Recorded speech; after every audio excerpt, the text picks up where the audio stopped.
For every opinion or belief someone may hold, there will be another party who just as strongly oppose that idea. Both sides usually claim to sit with the best arguments, the real facts, and the correct worldview, and ironically, both sides regard the other as being indoctrinated, blind to the obvious and outright stupid. Most people only expose themselves to information that matches their own worldview. It is uncomfortable to do otherwise. Still, we would like to give you some surprising information about Islam. We also urge you to look further than only mainstream media, and if you can find the time for it, read the Qur'an yourself. To get you started, we'd like to present you 3 things you probably did not know about Islam. 1. Islam has not been hijacked. That Islam has been hijacked is what non-Muslims naturally assume, because they assume all religions are the same. The reason non-Muslims are so easily confused is that most of us don't realize the difference between the Quran and every other religious book we are familiar with. The Christian Bible is a collection of writings from various authors, written sometimes hundreds of years apart, with parables, advice and dreams, all collected together into one book. Same with the Jewish Torah. Even those of us in the West, who are neither Christians nor Jews, are still familiar enough with these religions to know this much, and therefore we assume the same is true for the Quran.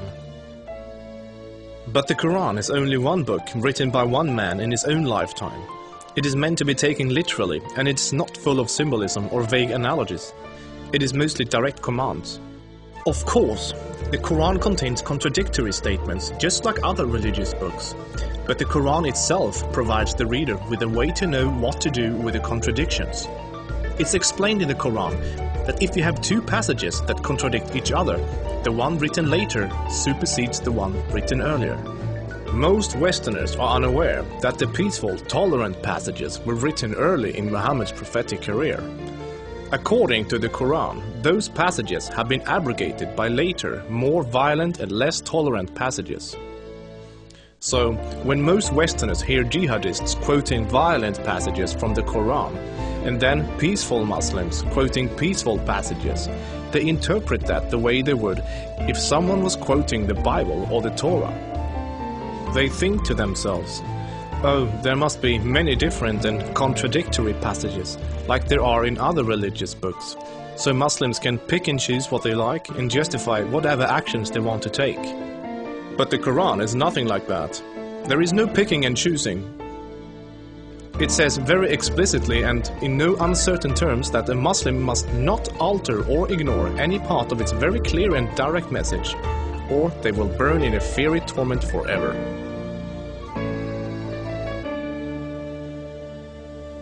2. Striving to institute worldwide Sharia law is a religious duty.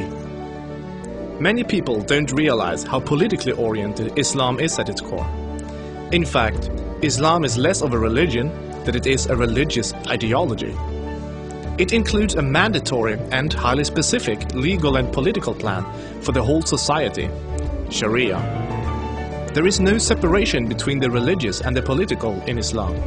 Rather, Islam and Sharia constitute a totalitarian means of ordering society at every level, including ritual worship, transactions and contracts, morals and manners, beliefs and punishments.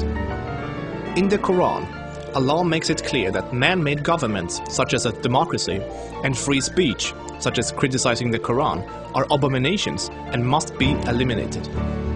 The modern expression creeping Sharia is used to describe the slow, deliberate and methodical advance of Islamic law in non-Muslim countries. Official Sharia courts already operate in the UK, handling cases ranging from divorce and financial disputes to domestic violence. Attempts to introduce Sharia in the legal system in Germany, Sweden and other European countries are ongoing. While Sharia already has a foot in our door in the matter of minor disputes like inheritance and domestic violence, it should concern you that Sharia commands that drinkers and gamblers should be whipped, allows husbands to hit their wives, allows an injured plaintiff to exact legal revenge, literally an eye for an eye, commands that a thief must have a hand cut off, commands that homosexuals must be executed, orders unmarried fornicators to be whipped and adulterers to be stoned to death, orders death for both Muslim and non-Muslim critics of Muhammad, the Qur'an and even Sharia itself, orders apostates to be killed, commands offensive, aggressive and unjust jihad. As written in the Qur'an, Sharia is the law of Allah.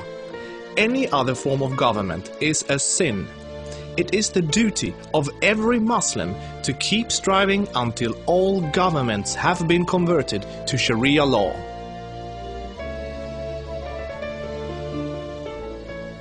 Three, Muslims are allowed to deceive non-Muslims if it helps Islam. For non-Muslims, this principle, called taqiyya, is another surprising concept of Islam. While most other religions speak highly of truthfulness, the Quran instructs Muslims to lie to non-Muslims about their beliefs and their political ambitions to protect and spread Islam. There are many examples of today's Islamic leaders saying one thing in English for the Western press and then saying something entirely different to their own followers in Arabic a few days later.